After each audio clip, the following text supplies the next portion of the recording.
the gunshot that echoed through the dusty streets of Redemption, Arizona on that scorching June morning in 1878 was not meant for Clara Winters, but she pulled the trigger anyway, and now her life would never be the same.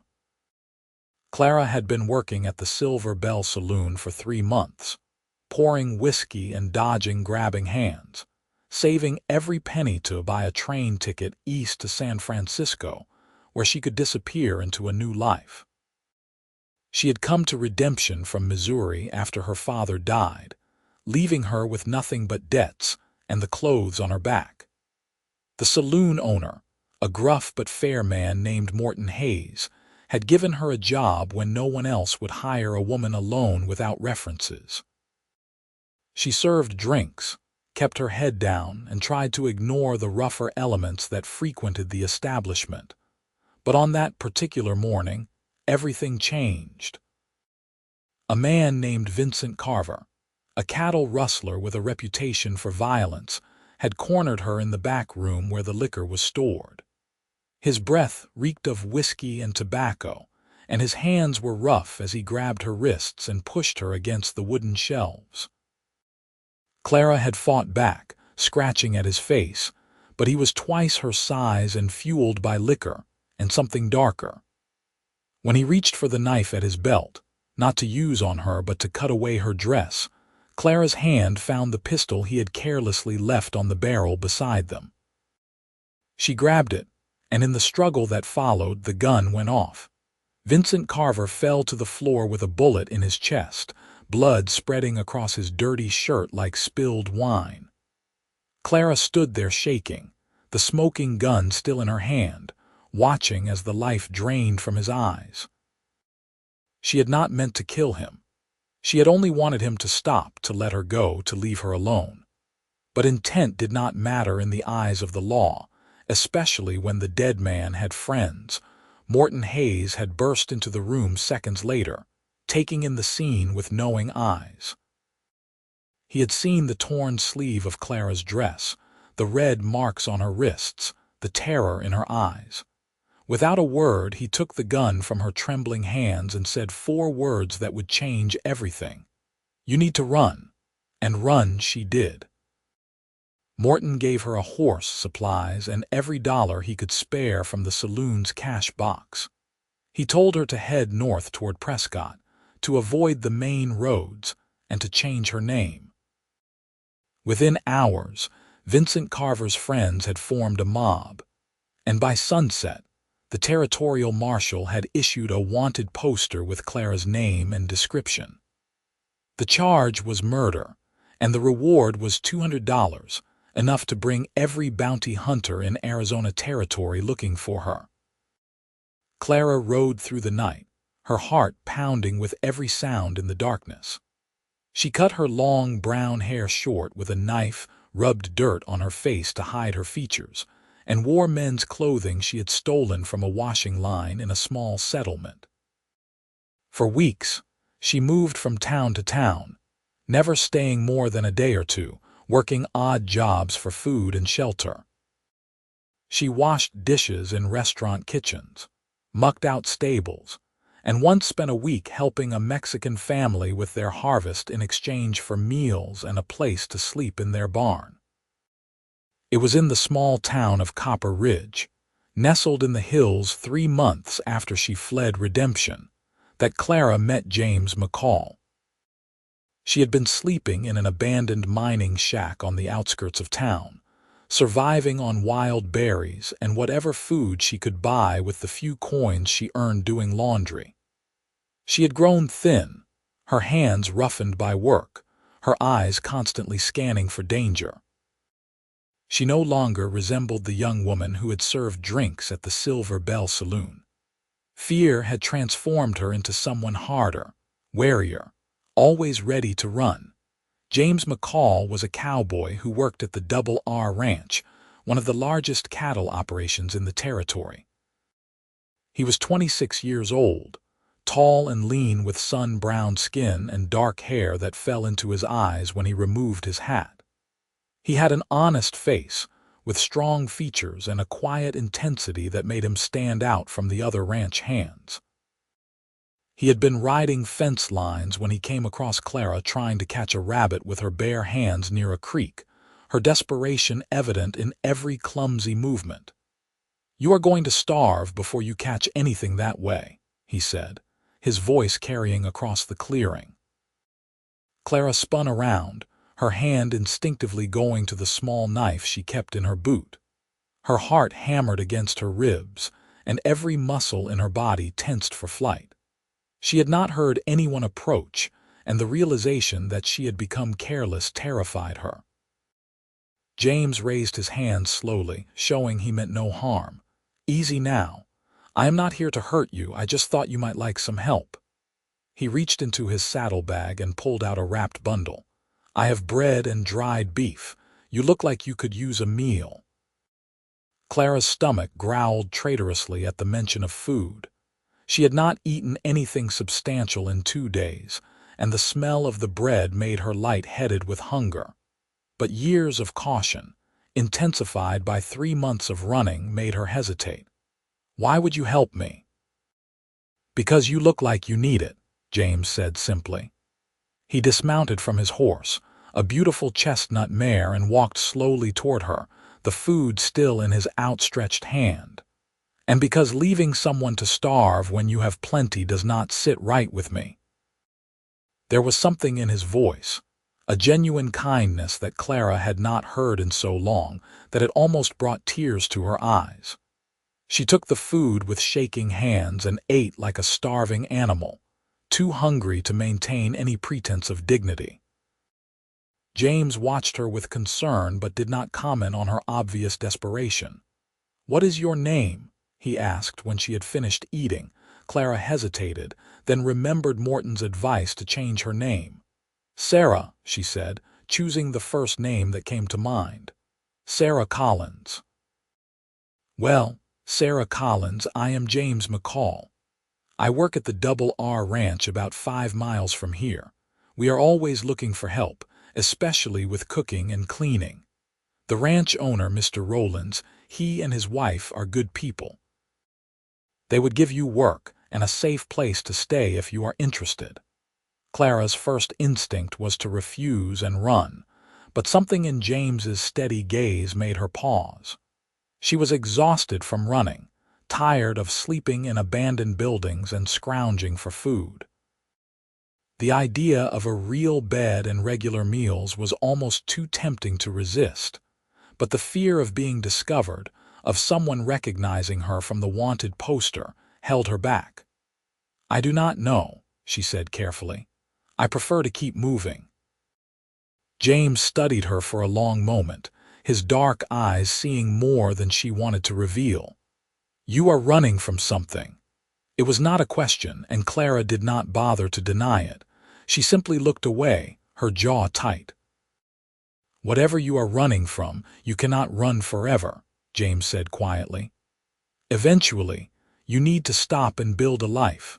The Double R is a good place to do that. Mr. Rowlands does not ask questions about a person's past. He only cares about whether you are willing to work hard and be honest about your present." Clara wanted to believe him. She wanted to believe that somewhere in this vast territory there was a place she could be safe, a place where the past would not matter. But belief required trust, and trust was a luxury she could no longer afford. "Think about it," James said when she did not respond. He wrote down directions to the ranch on a piece of paper and handed it to her. "If you change your mind, come by. Ask for me, and I will make sure you get a fair hearing with Mr. Rowlands."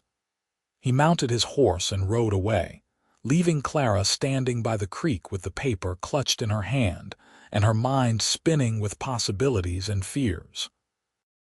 She spent the rest of the day debating with herself, weighing the risks against the desperate need for safety. By the time the sun set, painting the sky in shades of orange and purple, she had made her decision. The next morning, Clara followed the directions to the Double R Ranch. The journey took her through rolling hills covered in scrub brush and scattered pines, the landscape harsh and beautiful in equal measure. She arrived at the ranch around midday, when the sun was at its highest and the heat shimmered off the ground in visible waves. The main house was a large adobe structure with a covered porch, surrounded by various outbuildings including a barn, bunkhouse, and stables. Cattle grazed in the distant pastures, their lowing carried on the hot breeze. James was mending a fence near the barn when Clara rode up on the old, tired horse she had borrowed from a kind farmer in exchange for a day's work. His face broke into a genuine smile when he saw her, and something in Clara's chest tightened at the warmth in his expression. "You came," he said, setting down his tools and walking over to help her dismount. "I was hoping you would." "I do not have anywhere else to go," Clara admitted, her voice barely above a whisper. "Then this is as good a place as any to start over," James said. He led her to the main house where she met Robert and Martha Rowlands, the ranch owners. Robert was a big man in his 50s with a weathered face and kind eyes, while Martha was a small, sturdy woman with graying hair and a no-nonsense manner that reminded Clara of her own mother. Martha looked Clara up and down, taking in the men's clothes, the short hair, and the haunted look in her eyes. "You have been having a hard time of it," she said bluntly. "Yes, madam," Clara replied, deciding that honesty, at least about this, was the best policy. "Can you cook and clean?" "Yes, madam. My mother taught me before she died." "Can you work hard without complaining?" "Yes, madam." Martha nodded, seemingly satisfied. "Then you can stay. We will give you room and board plus $15 a month. You will work in the house, helping me with cooking, cleaning, and laundry. We have 12 hands working the ranch, so there is always plenty to do. You will have Sundays off to rest or attend church if you are inclined. Does that sound fair?" Clara could barely believe what she was hearing. A safe place to stay, regular meals, and money of her own. It seemed too good to be true, and her natural wariness made her search for the catch. "Why are you willing to hire me when you know nothing about me?" Robert spoke for the first time, his voice a deep rumble. "Because James vouched for you, and we trust his judgment. Because everyone deserves a chance to start fresh. And because my Martha has been after me for months to get her some help around here." He winked at his wife, who swatted his arm affectionately. "Besides," Martha added, "I can tell a good soul from a bad one, and you have got goodness in you, even if you have been hurt by life. We all have our stories, Sarah. You do not need to share yours unless you want to." Clara felt tears prick at her eyes, the first real tears she had allowed herself since that terrible morning in Redemption. "Thank you," she managed to say. "I will work hard, I promise." And work hard she did. Clara threw herself into her duties at the Double R with a fervor born of gratitude, and the need to prove herself worthy of the Rowlands' trust. She rose before dawn to help Martha prepare breakfast for the ranch hands, spent her days scrubbing floors, washing mountains of laundry, and cooking meals that would satisfy hungry cowboys after long days of hard labor. She mended torn clothing, tended the vegetable garden, and even learned to milk the cows when the regular hand took sick. The work was exhausting, but it was honest work, and Clara found a measure of peace in the routine.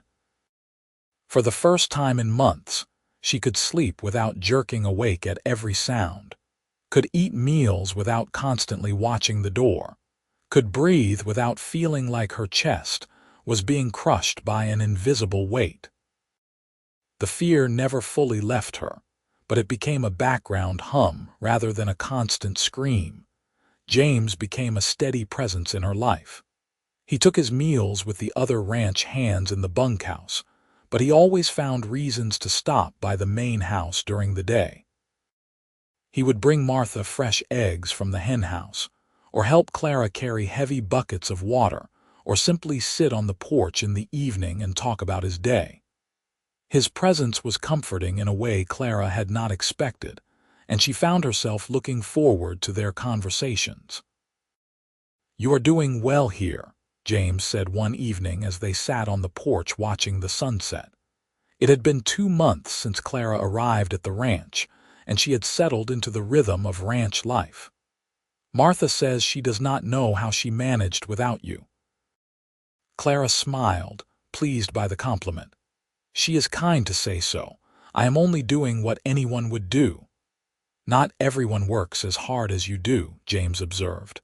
"You are always the first one up in the morning and the last one to bed at night. You never complain, even when the work is backbreaking." "Why do you push yourself so hard?" "Because I am afraid that if I stop, if I let my guard down for even a moment, my past will catch up with me," Clara thought. But she could not say that aloud. Instead, she said, "I am grateful for what the Rowlands have given me. I want to earn my place here." James was quiet for a moment, then said softly, "You do not have to earn the right to exist, Sarah. You do not have to prove your worth through constant work. You are enough just as you are." The words hit Clara like a physical blow, cutting through the armor she had built around herself. She had spent so long running, so long trying to survive, that she had forgotten what it felt like to be seen as a person rather than a problem to be solved or a reward to be claimed. Tears spilled down her cheeks before she could stop them. James reached over and took her hand, his calloused fingers warm and strong around hers. "I am sorry," he said. "I did not mean to upset you." "You did not," Clara managed to say, wiping at her eyes with her free hand. "It is just that no one has said anything like that to me in a very long time." "Then people have not been treating you the way you deserve," James said firmly. "You are a remarkable woman, Sarah Collins. You are strong and kind and brave, and I feel lucky every day that you decided to stay." Clara looked at him, really looked at him, and saw the sincerity shining in his dark eyes. She saw something else too, something that both thrilled and terrified her. James McCall was falling in love with her, and God help her, she was falling in love with him too. But how could she let herself love him when she was living a lie? How could she build a future with him when her past could destroy everything at any moment? The wanted poster was still out there, her real name attached to a charge of murder, and $200 was enough to tempt even honest men into betrayal.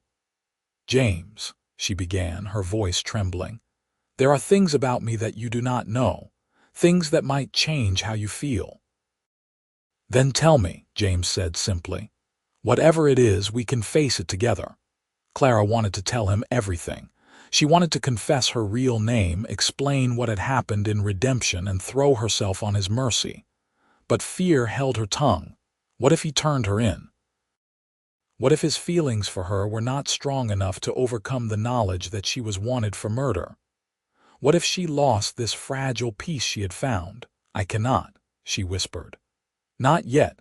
Please, James, do not ask me to explain. Just know that I care about you more than I should, and that scares me more than anything else in this world." James squeezed her hand gently. "I can wait," he said. "When you are ready to share your story, I will be here to listen. Until then, I am just glad you are here." They sat together in comfortable silence as the sun dipped below the horizon, and the stars began to appear in the darkening sky. Clara felt the weight of her secrets pressing down on her, but in that moment, with James's hand in hers and the peaceful sounds of the ranch around them, she allowed herself to hope that maybe, just maybe, she could find a way to be happy. The next few months passed in a blur of work and quiet joy. Clara and James grew closer, their friendship deepening into something more profound. He taught her to ride properly, taking her on long rides through the surrounding hills on her days off.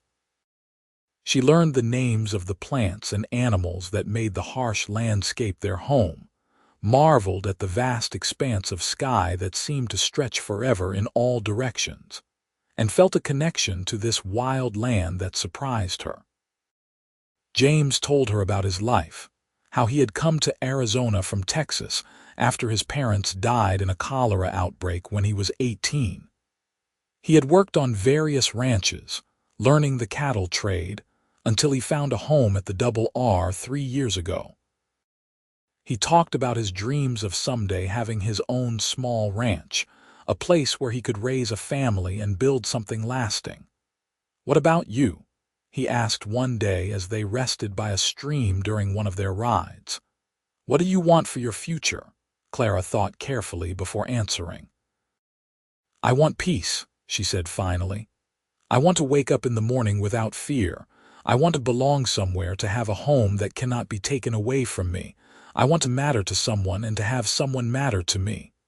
She looked at him, her heart in her eyes. "I want what you described, James. A home, a family, a life built on something real and lasting." "Then build it with me," James said, his voice rough with emotion. "Marry me, Sarah.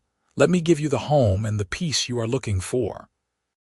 Let me spend the rest of my life showing you that you matter, that you are precious, that you deserve every good thing this world has to offer." Clara's heart soared and shattered at the same time. She wanted nothing more than to say yes, to throw herself into his arms and accept the beautiful future he was offering.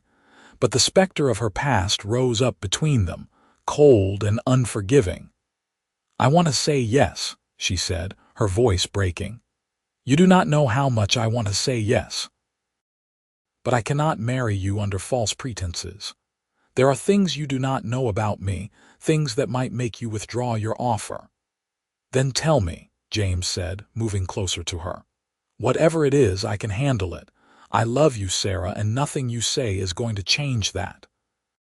Clara took a deep breath, gathering her courage. She had lived with this secret for almost a year now, and the weight of it was crushing her.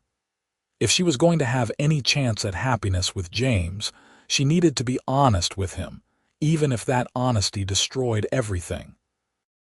"My name is not Sarah Collins," she began, her voice barely audible. "It is Clara Winters. I am from Missouri originally, but I was living in Redemption, working at a saloon. A man attacked me, tried to force himself on me. I fought back, and in the struggle, he was shot with his own gun. He died, and his friends went to the marshal. There is a wanted poster out for me, charging me with murder.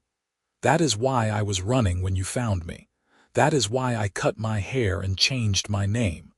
I am wanted by the law, James, and if anyone finds out who I really am, I will hang." She forced herself to look at him, to see the judgment and disgust she was sure would be written on his face. But instead, she saw only concern and a fierce protectiveness that took her breath away. "Did you mean to kill him?" James asked, his voice steady. "No," Clara said emphatically. "I only wanted him to stop. I was so scared, James. He was hurting me, and I just wanted it to stop." "Then you did nothing wrong," James said firmly. "You defended yourself from a man who was trying to harm you. That is not murder, Clara. That is survival." "The law does not see it that way," Clara said bitterly.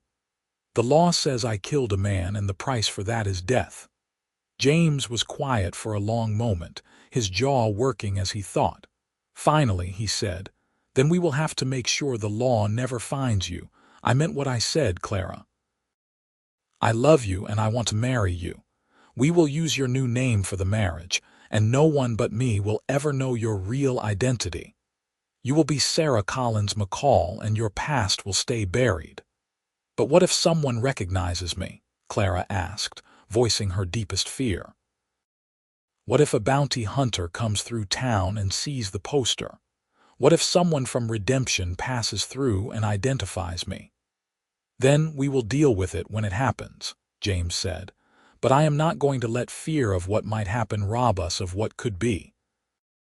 I love you, Clara Winters, Sarah Collins, or whatever name you want to go by. I love the woman you are, and I want to spend my life with you. Will you marry me?" Clara looked into his honest, open face and saw her future reflected in his eyes. She saw a home filled with love and laughter, children running through fields, growing old together under the wide Arizona sky. She saw everything she had ever wanted, everything she thought she had lost forever that terrible day in redemption. "Yes," she whispered. "Yes, I will marry you." James pulled her into his arms and kissed her with a passion that made her forget everything but the feel of his lips on hers, the strength of his arms around her, the certainty that this was where she belonged. When they finally pulled apart, both breathless and grinning like fools, James said, "We should tell the Rowlands. They will want to help us plan the wedding." Robert and Martha were thrilled when James and Clara announced their engagement. Martha immediately began planning the ceremony, determined to give Clara the wedding she deserved even if it would be a small affair. They would be married at the ranch, with the Rowlands and the ranch hands as witnesses, followed by a celebration with food and music. "I always knew James was sweet on you," Martha said as she and Clara baked pies for the wedding celebration. "From the day he brought you to the ranch, I could see it in his eyes. That boy has been half in love with you since he found you by that creek." Clara felt her cheeks heat. "He is a good man. I am very lucky." "You are both lucky," Martha corrected. "He is getting a hard-working, kind woman who will make him a wonderful wife, and you are getting a man who will treat you right, who will respect you and care for you the way you deserve. That is what marriage should be, a partnership built on mutual respect and love." The words were prophetic, though Clara could not know it then. She only knew that as the wedding day approached, she felt a mixture of joy and terror that kept her awake at night. She was about to bind her life to James's, and while that filled her with happiness, it also meant that his fate was now tied to hers. If her past caught up with her, James would suffer the consequences too. But James seemed to have no such doubts. He threw himself into preparations with enthusiasm, fixing up a small cabin on the ranch property that would serve as their home. He repaired the roof, whitewashed the walls, and built furniture with his own hands. Clara watched him work, her heart swelling with love for this man who was giving her everything. The wedding took place on a beautiful October morning in 1879, when the brutal heat of summer had given way to cooler temperatures, and the sky was a brilliant, cloudless blue. Clara wore a simple white dress that Martha had made for her, and James wore his best shirt and pants, his dark hair slicked back and his face freshly shaved. They stood on the porch of the main house, surrounded by the Rowlands and the ranch hands, and spoke their vows before a traveling preacher who made a circuit through the smaller settlements. "I, Sarah Collins, take you, James McCall, to be my lawfully wedded husband," Clara said, her voice clear and strong despite the emotions churning inside her. "I promise to love you, honor you, and stand by your side through whatever life brings us. I promise to be honest with you, to trust you, and to build a life with you built on respect and partnership. I give you my heart, my loyalty, and my devotion from this day forward, for as long as we both shall live." James's voice was thick with emotion as he spoke his own vows, promising to love and protect her, to provide for her, to be the man she deserved. When the preacher pronounced them husband and wife, James kissed Clara with such tenderness that she felt tears slip down her cheeks. The celebration that followed was joyful and raucous, with the ranch hands playing fiddles and harmonicas while everyone danced and ate Martha's excellent cooking. Clara found herself swept into dance after dance, passed from one smiling partner to another, until James finally reclaimed her and held her close as they swayed to a slow, sweet melody. "Happy," he murmured into her hair. "Happier than I ever thought I could be," Clara replied honestly. As the sun set and the party began to wind down, James and Clara slipped away to their new home. The cabin was small but cozy, with a main room that served as both kitchen and living area, a bedroom, and a small loft that could eventually be used for children. James had stocked the kitchen with supplies, filled the bedroom with a handmade bed covered in quilts, and even picked wildflowers that sat in a jar on the table. "Welcome home, Mrs. McCall," James said, lifting Clara in his arms and carrying her over the threshold. Clara laughed, feeling lighter than she had in years. "I love you, James McCall," she said, cupping his face in her hands. "I love you so much it scares me." "Do not be scared," James said softly. "I have got you, we have got each other, nothing else matters." They made love for the first time that night, learning each other's bodies with a tenderness and passion that left them both breathless. Clara had been afraid that the violence she had experienced in Redemption would have tainted her ability to be intimate with a man. But James's gentle touch and patient love erased those fears. He made her feel cherished and desired, but also safe, and that safety allowed her to open herself to him completely.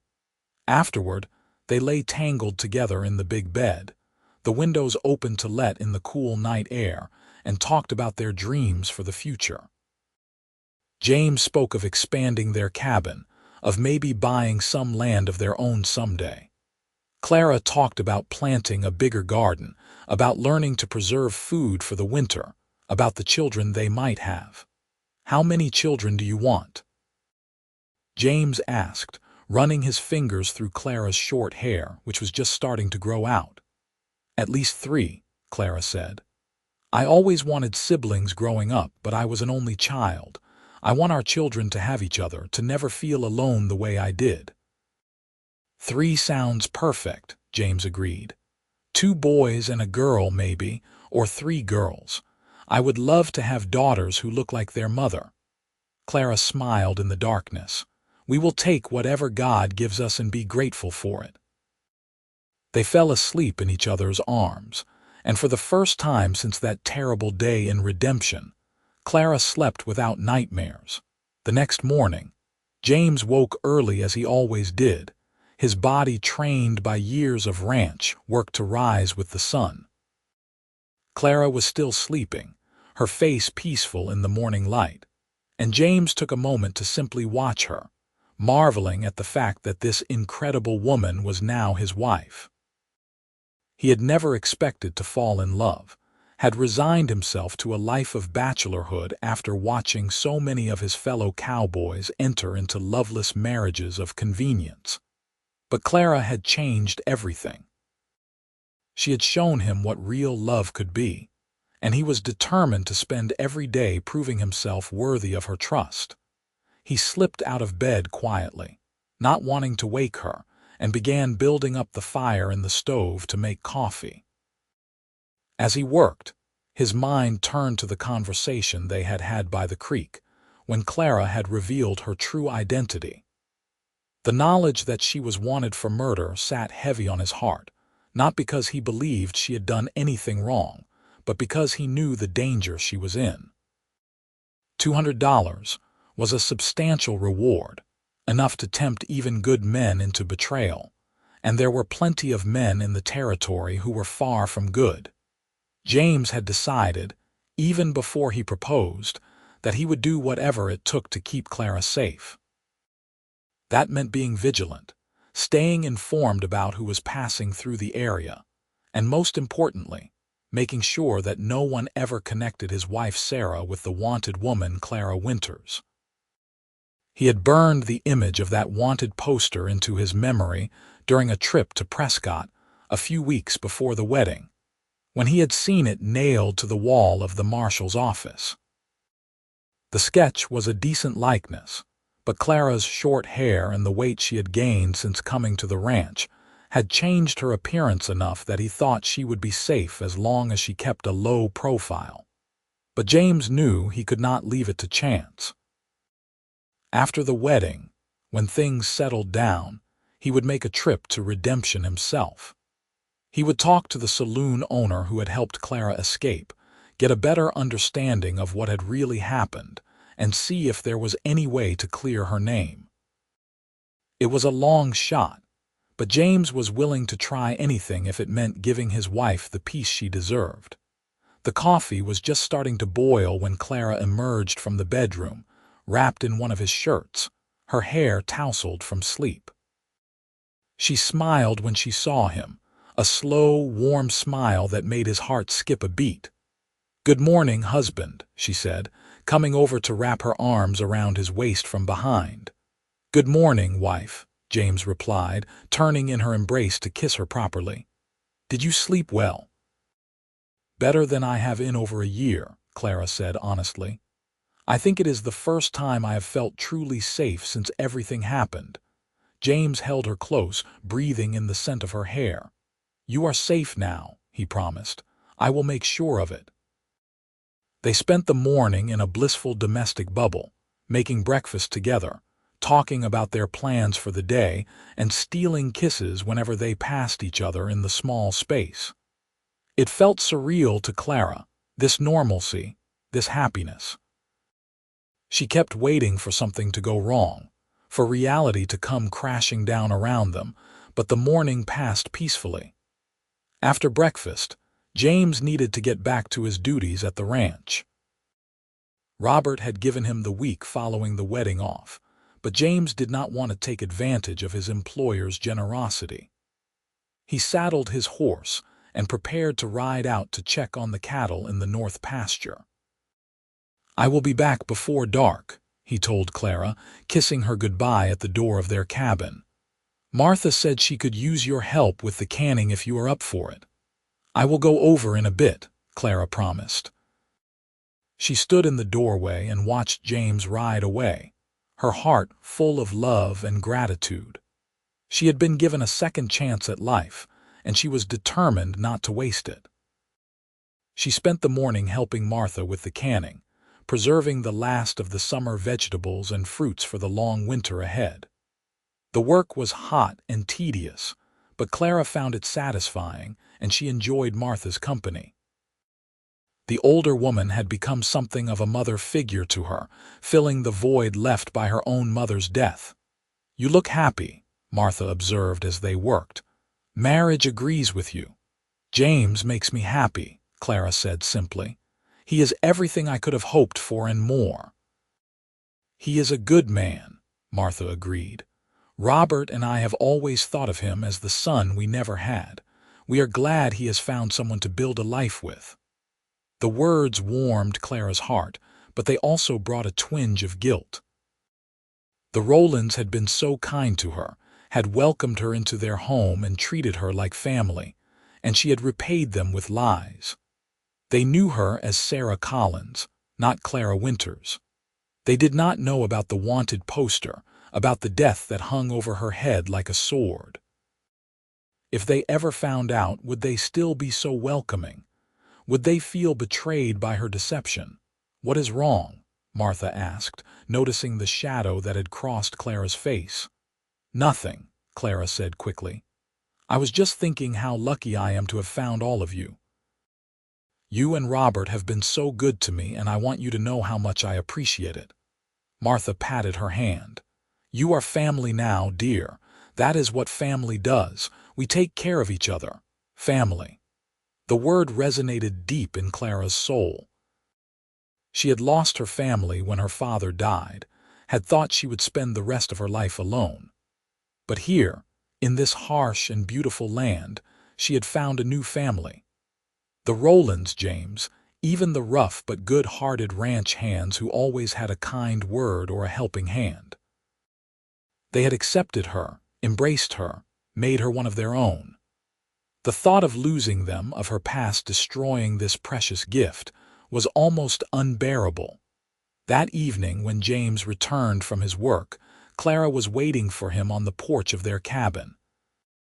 She had prepared a simple meal of stew and cornbread, and the cabin was warm and welcoming.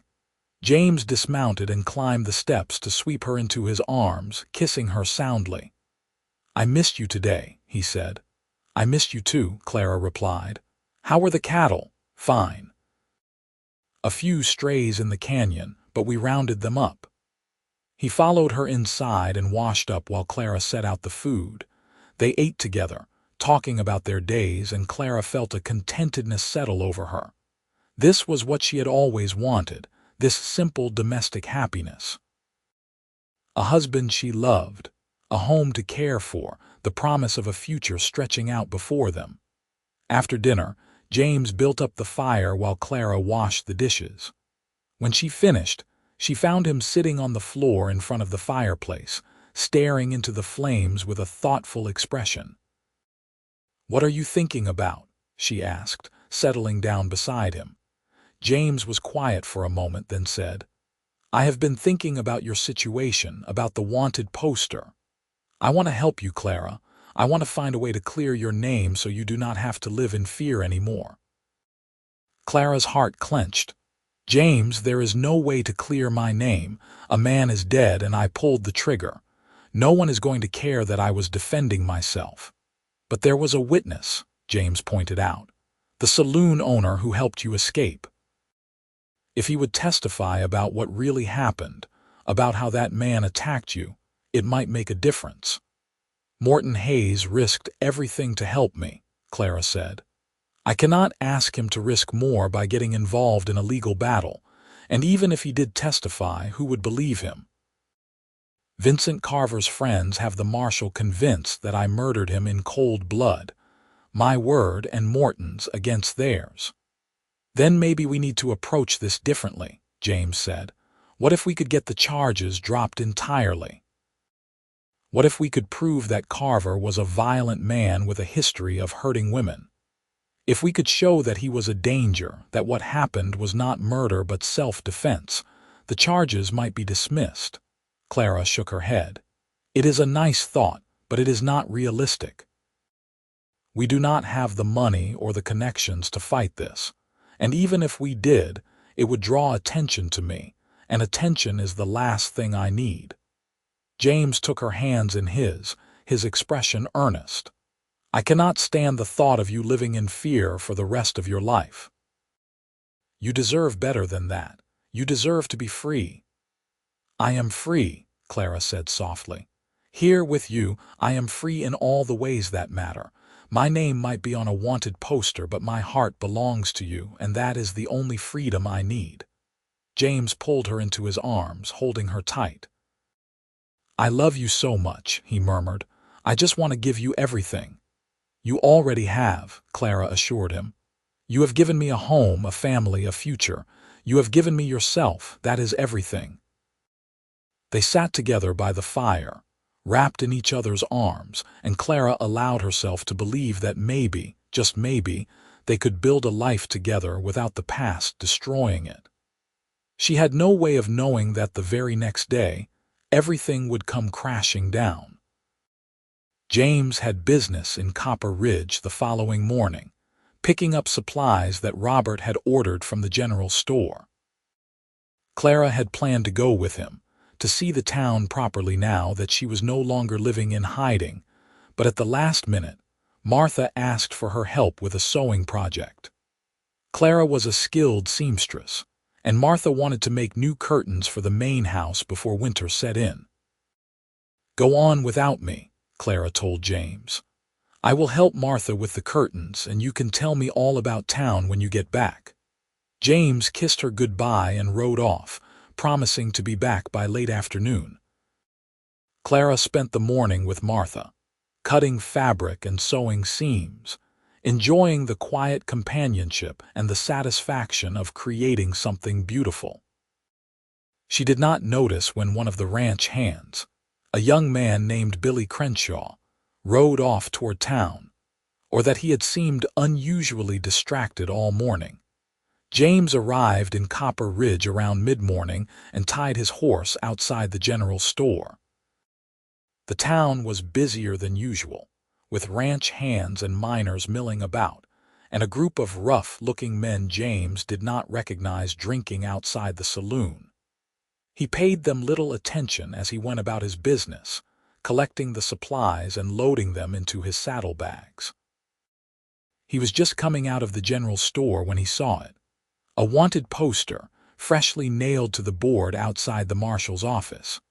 The sketch was of a woman with long hair and a harder face than his Clara's, but the name at the top made his blood run cold.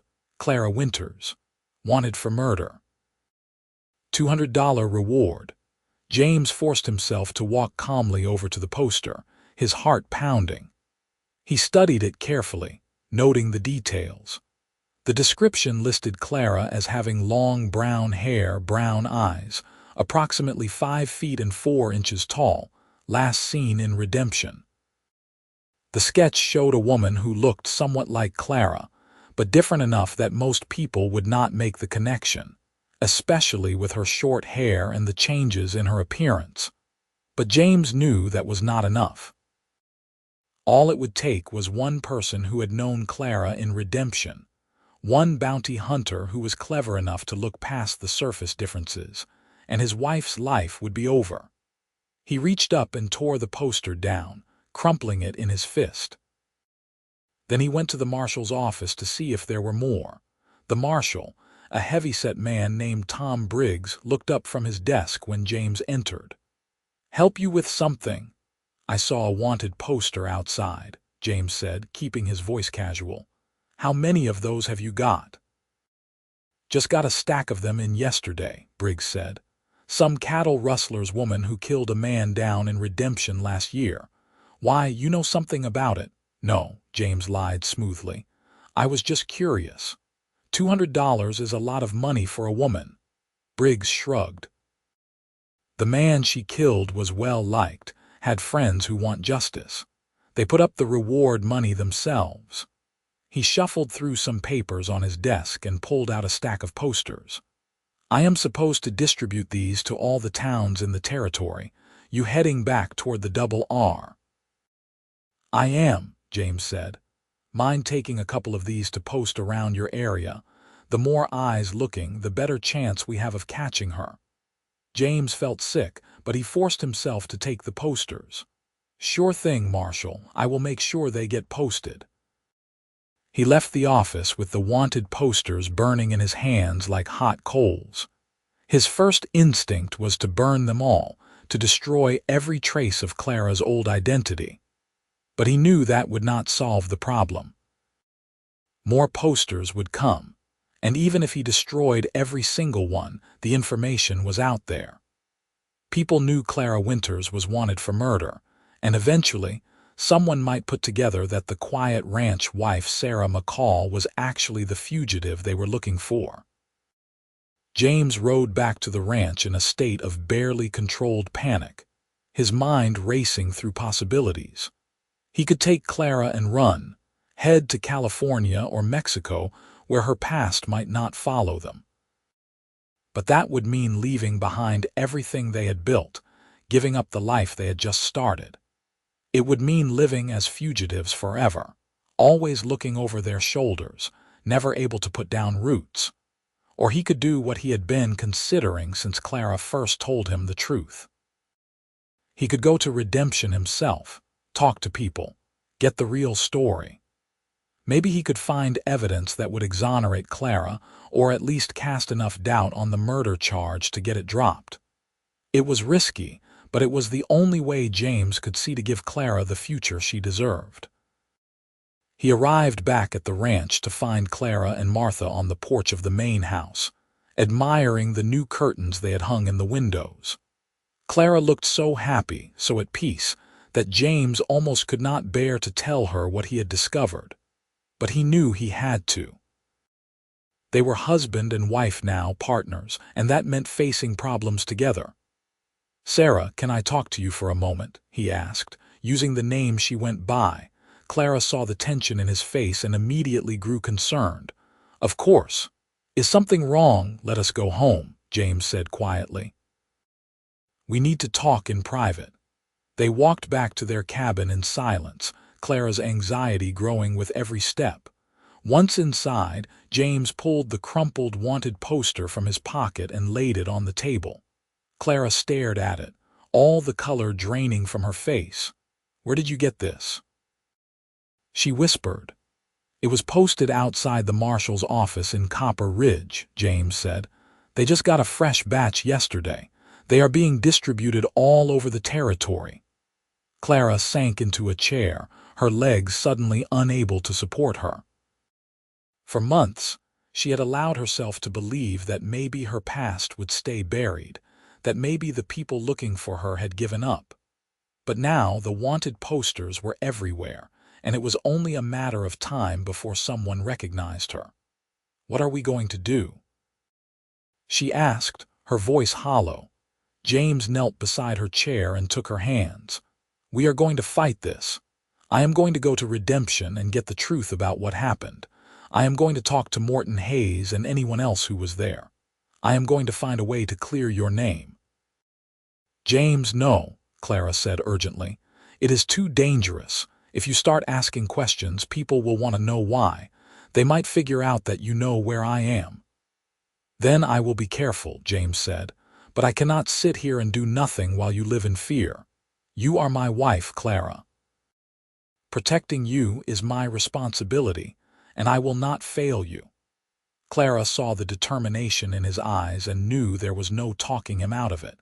Part of her wanted to beg him not to go, to stay here where it was safe. But another part of her, the part that was tired of running and hiding, wanted to believe that maybe, just maybe, there was a way out of this nightmare. "When will you leave?" she asked. "Tomorrow morning," James said. "The sooner I go, the sooner I can get back. I will talk to Robert and Martha tonight, tell them I need to take care of some personal business. They will understand." "What if something happens to you?" Clara asked, her voice breaking.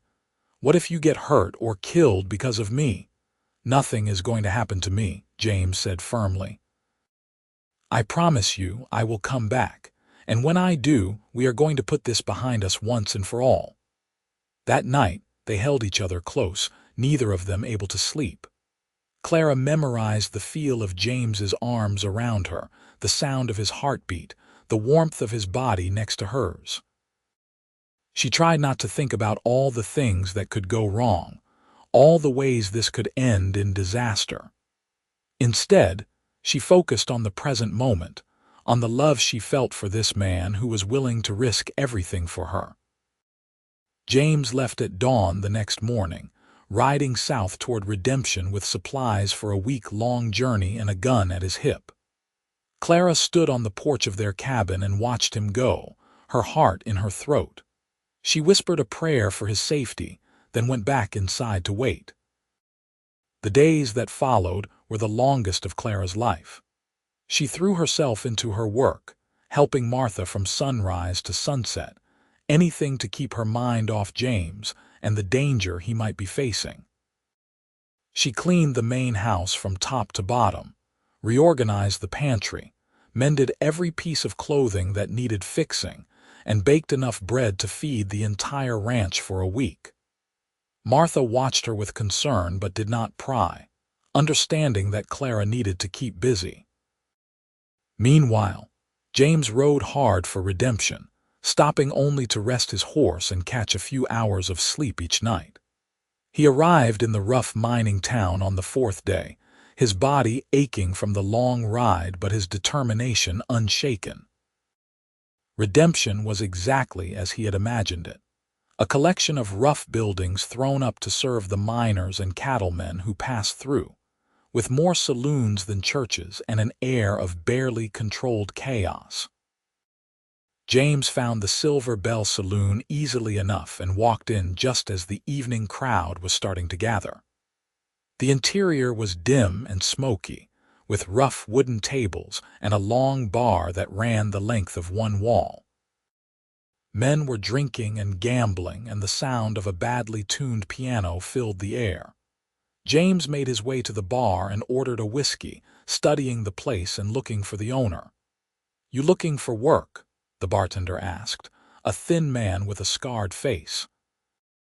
"Looking for information," James replied. "I am trying to find Morton Hayes. I understand he owns this place." The bartender's eyes narrowed with suspicion. "What do you want with Morton?" "That is between me and him," James said calmly. "Is he here or not?" "He is in the back," the bartender said after a moment, "but he does not like being disturbed." "I think he will want to hear what I have to say," James said. He left a coin on the bar for the whiskey and made his way to the back room the bartender had indicated. He knocked once and entered without waiting for an invitation. Morton Hayes was a big man in his 50s, with gray streaked hair and the kind of weathered face that spoke of a hard life. He looked up from the ledger he was working on, his expression annoyed. "I am busy," he said shortly. "Whatever you are selling, I am not buying." "I am not selling anything," James said, closing the door behind him. "I am here to talk about Clara Winters." The change in Morton was immediate. He stood up, his hand moving toward the gun on his desk. "Who are you and what do you know about Clara?"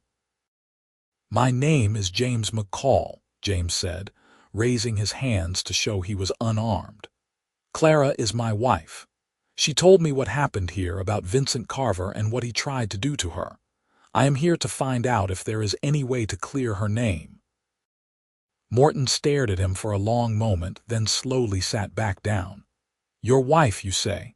So she made it out, found herself a good man. I am glad. That girl deserved better than what life dealt her." "She told me you helped her escape," James said, "that you gave her money and a horse." "Damned right I did," Morton said. "I saw what that bastard Carver tried to do to her. She was defending herself, plain and simple. But Carver's friends, they had the marshal in their pocket. They convinced him that Clara murdered Carver in cold blood, and before I could do anything about it, there was a warrant out for her arrest." "What about witnesses?" James asked. "You saw what happened, or at least the aftermath. Would you be willing to testify on her behalf?" Morton sighed heavily. "I would, but I do not know that it would do any good. Carver's friends are still around, still stirring up trouble. They want blood, and they do not care about the truth.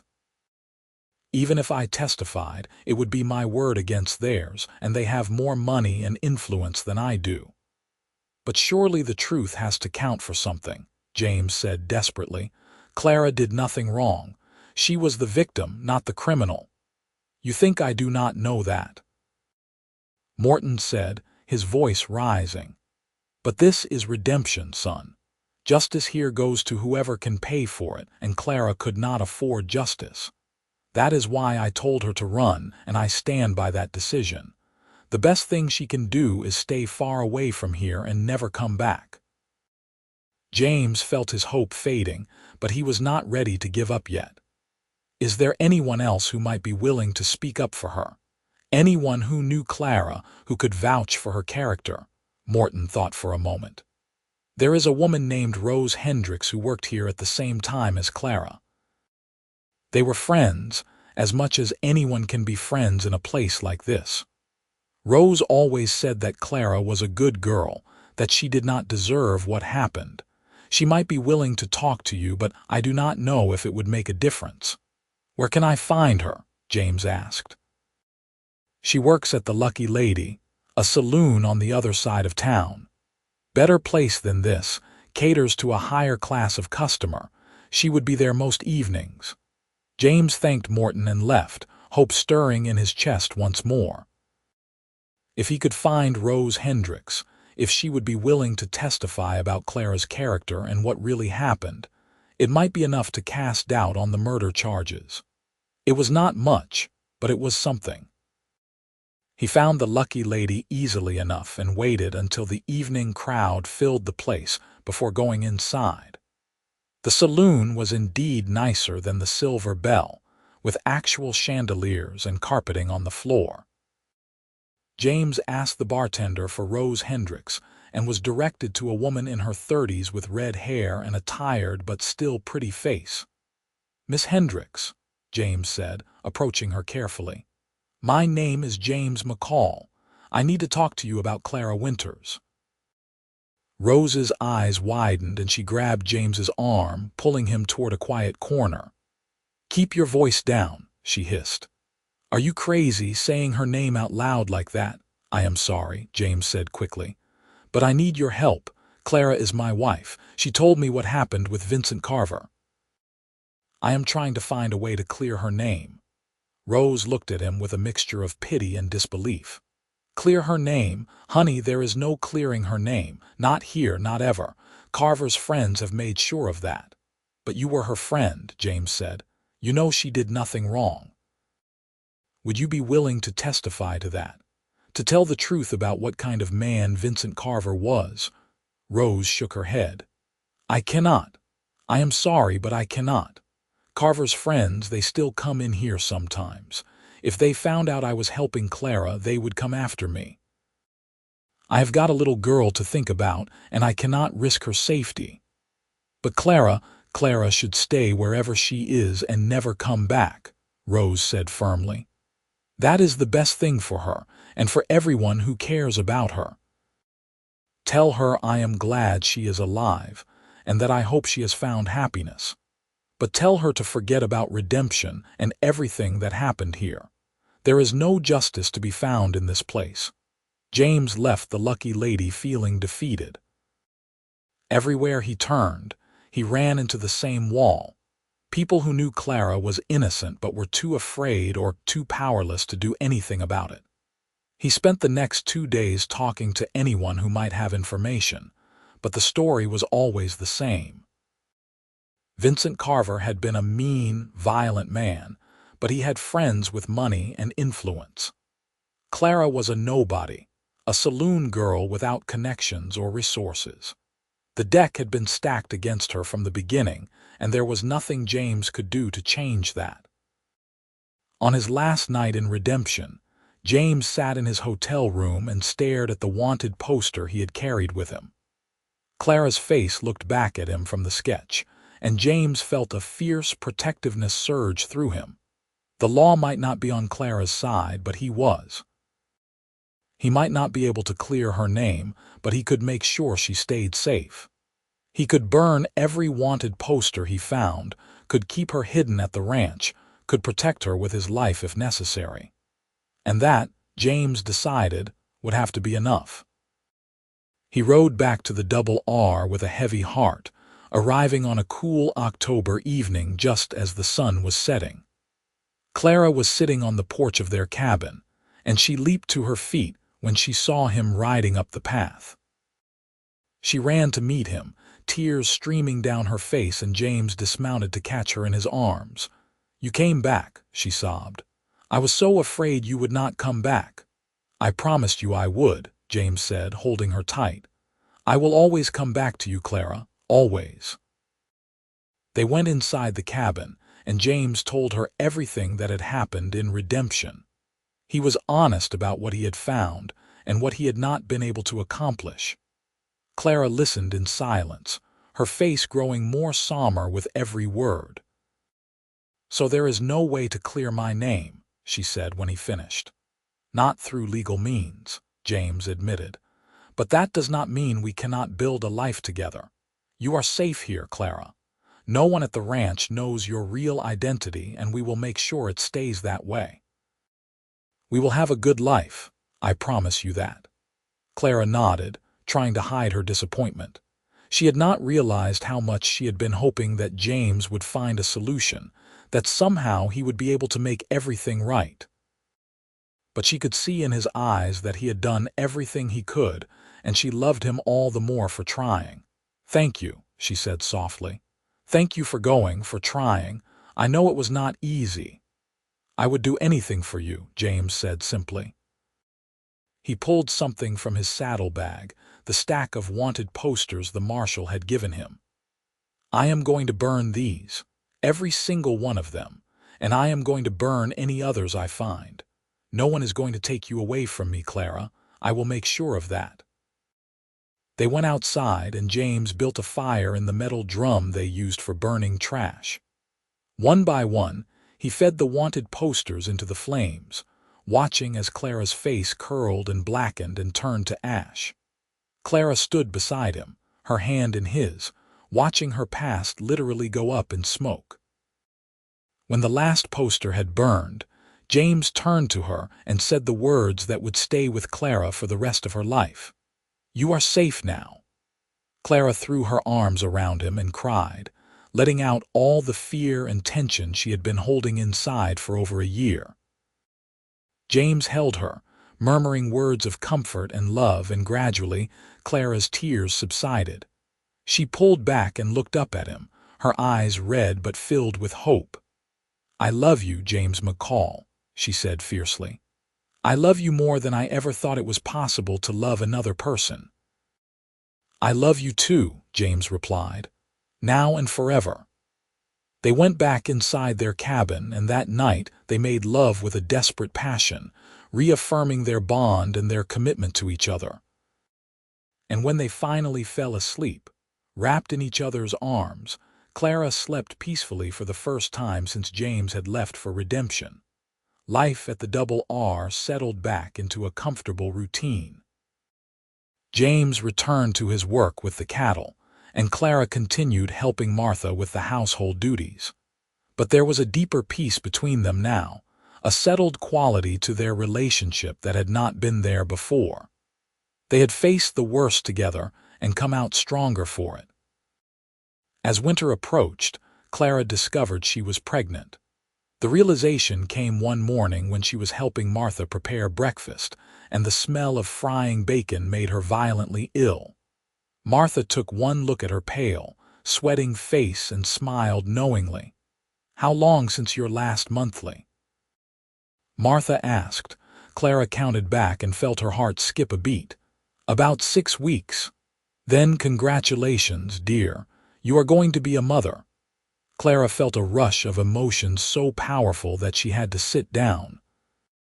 Joy, terror, wonder, and an overwhelming love for the child growing inside her all competed for dominance.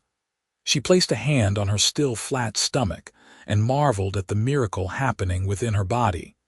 James was overjoyed when she told him that evening. He swept her up in his arms and spun her around, laughing with pure happiness. "We are going to have a baby," he said wonderingly.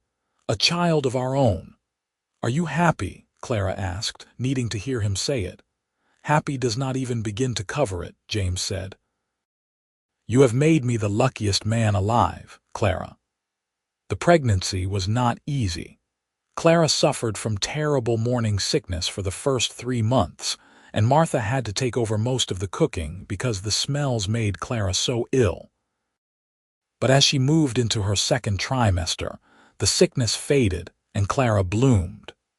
Her skin glowed, her short hair grew out into soft waves, and she moved through her days with a contentment that warmed James's heart every time he looked at her. They spent the winter preparing for the baby's arrival. James built a beautiful cradle from oak wood, carving intricate designs into the headboard. Clara sewed tiny clothes and blankets, her heart swelling with love for the child she had not yet met. Martha taught her about childbirth and what to expect, and the other women from nearby ranches stopped by with advice and hand-me-down baby items. Clara's fear of being discovered faded into the background as she focused on the new life growing inside her. She knew the danger was still there, that the wanted poster still existed somewhere, but it seemed less important now. She had a family to think about, a future to build. And with James by her side, she felt like she could face anything. The baby came on a warm day in late May, 1880. Clara's labor started in the early morning hours, and James immediately rode to fetch the midwife from Copper Ridge, while Martha stayed with Clara. The labor was long and difficult, lasting nearly 12 hours, and there were moments when James, pacing outside the cabin, feared he might lose both his wife and child. But Clara was strong, and with Martha and the midwife's help, she brought their son into the world just as the sun was setting. James heard the baby's first cry and felt his knees go weak with relief. The midwife opened the door and beckoned him inside, and James entered to find Clara propped up in bed, exhausted but radiant, holding a small, red-faced bundle in her arms. "We have a son," Clara said, her voice filled with wonder. "James, we have a son." James moved to the bed and looked down at the baby, his heart so full he thought it might burst. The child had a shock of dark hair and tiny, perfect features. His little fists waved in the air, and his eyes, though unfocused, seemed to look right at James. "He is beautiful," James said, his voice choked with emotion. "Just like his mother." They named the baby Thomas Robert McCall after James's father and Robert Rowland's. Thomas was a healthy, strong baby with a good set of lungs, and he quickly became the center of his parents' world. Clara took to motherhood with a natural grace, and James was a devoted father, spending every moment he could with his wife and son. The months that followed were filled with joy. Clara would sit on the porch of their cabin in the evenings, nursing Thomas while James told her about his day. They talked about their dreams for their son, about the kind of man they hoped he would become. They talked about expanding their family, about the siblings Thomas would someday have. They built a life filled with love and laughter, and the shadows of Clara's past seemed to recede further with each passing day. But the past has a way of catching up, no matter how far or fast you run. It came for Clara on a hot afternoon in August, when she was hanging laundry in the yard behind their cabin. Thomas was asleep in his cradle inside, and James was out with the cattle. Clara was humming softly to herself, thinking about what to make for dinner, when she heard the sound of horses approaching. She looked up to see 3 men riding toward the ranch, and her blood ran cold. Even from a distance, she could see the tin stars pinned to their vests. Lawmen. They were heading toward the main house, where Robert was working in his office. Clara's first instinct was to run, to grab Thomas and flee into the hills, but she forced herself to stay calm. They might not be here for her. There could be a dozen reasons why lawmen would visit the ranch. But even as she tried to reassure herself, Clara knew. She knew with a bone-deep certainty that her time had run out, that somehow, someone had connected Sarah McCall with Clara Winters. Her hands shook as she finished hanging the last of the laundry, her mind racing through possibilities. Should she run? Should she stay and face whatever was coming? What about Thomas? What about James? She was still debating with herself when James came riding up, his face grim. He had seen the lawmen too, and he had left the other ranch hands to come check on Clara. "Sarah," he said, using her assumed name, "go inside. Lock the doors. Do not come out until I come for you." "James, what if they are here for me? Then I will handle it," James said firmly. "Trust me, Clara, please." Clara nodded and went inside, gathering Thomas into her arms and holding him close. She could hear voices from the direction of the main house, but she could not make out what was being said. She waited in an agony of suspense, every second feeling like an eternity. James rode to the main house and found Robert talking to the 3 lawmen on the porch. The lead lawman was an older man with a hard face and cold eyes, and James disliked him on sight. "What can we do for you, Marshal?" Robert was saying. "We are looking for a woman," the marshal said. "Clara Winters. She is wanted for murder down in Redemption. We have reason to believe she might be in this area." James felt his heart stop, but he kept his face carefully neutral. "What makes you think she is here?" The marshal looked at him, and James saw suspicion in his gaze. "We got a tip from someone who passed through Copper Ridge a few weeks back. Said he saw a woman at the Double R Ranch who matched the description of Clara Winters. Short, dark hair, brown eyes, about 5'4". Sound familiar?" "Sounds like half the women in the territory," Robert said mildly. "We have got a lot of people working here, Marshal. You are welcome to look around, but I can assure you we are not harboring any fugitives." "I would like to talk to all the women on the ranch," the marshal said, "just to be thorough." James's mind raced. He could not let the marshal see Clara. Even with her short hair and the changes in her appearance, there was too much risk that he would recognize her. But if he refused to let the marshal talk to her, that would only raise suspicion. "The only woman living on the ranch is my wife, Martha," Robert said. We have got a few of the hands' wives who come by to help with chores sometimes, but they do not live here permanent. What about that woman I saw when I rode in? One of the other lawmen asked. The one hanging laundry behind that cabin.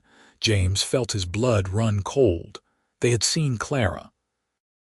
That is my wife, James said quickly. Clara McCall.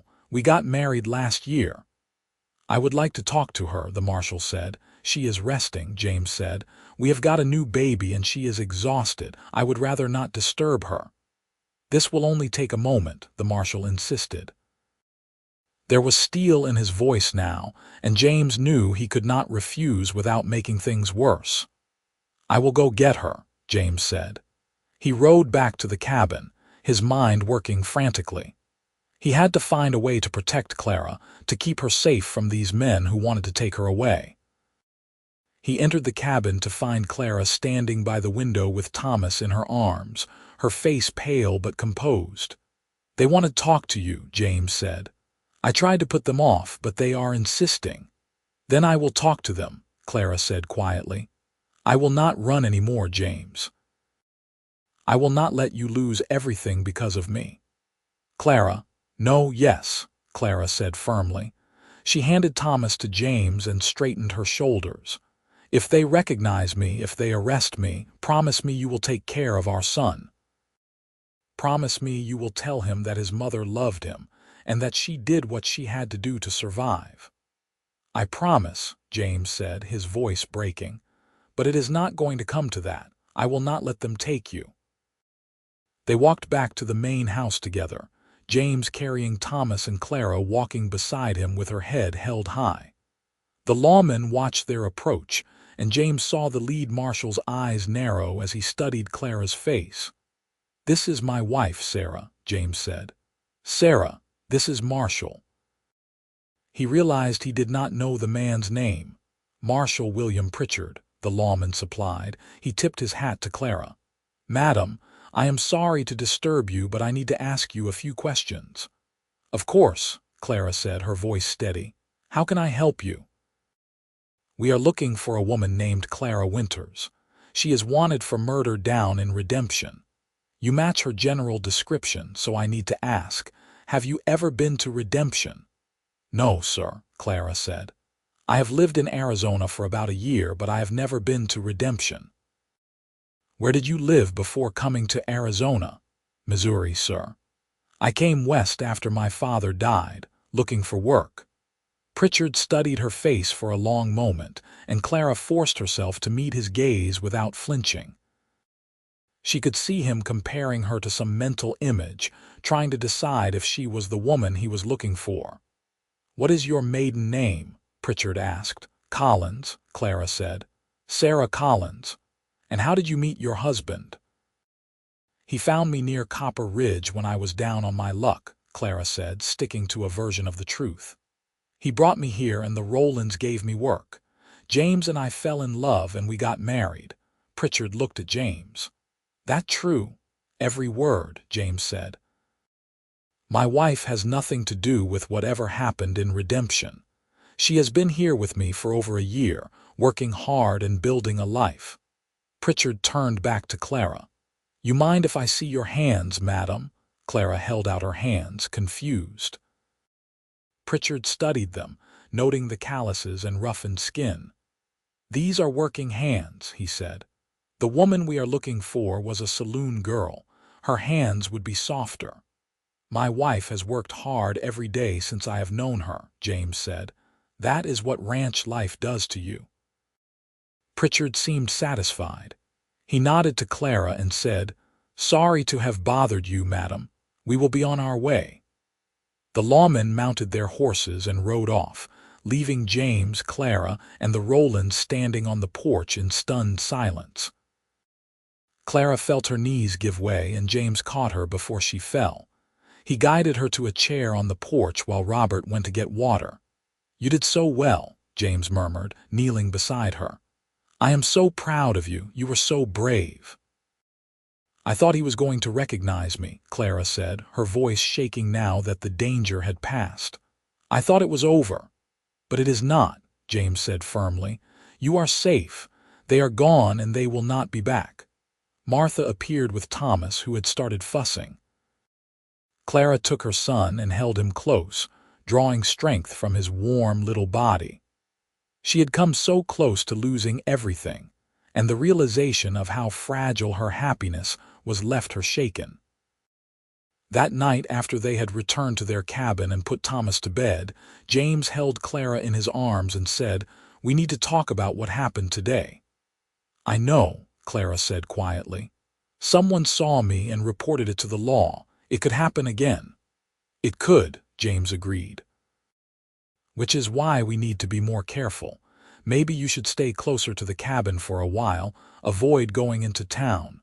And I am going to make sure every wanted poster I see gets destroyed." "Is that really a solution, though?" Clara asked.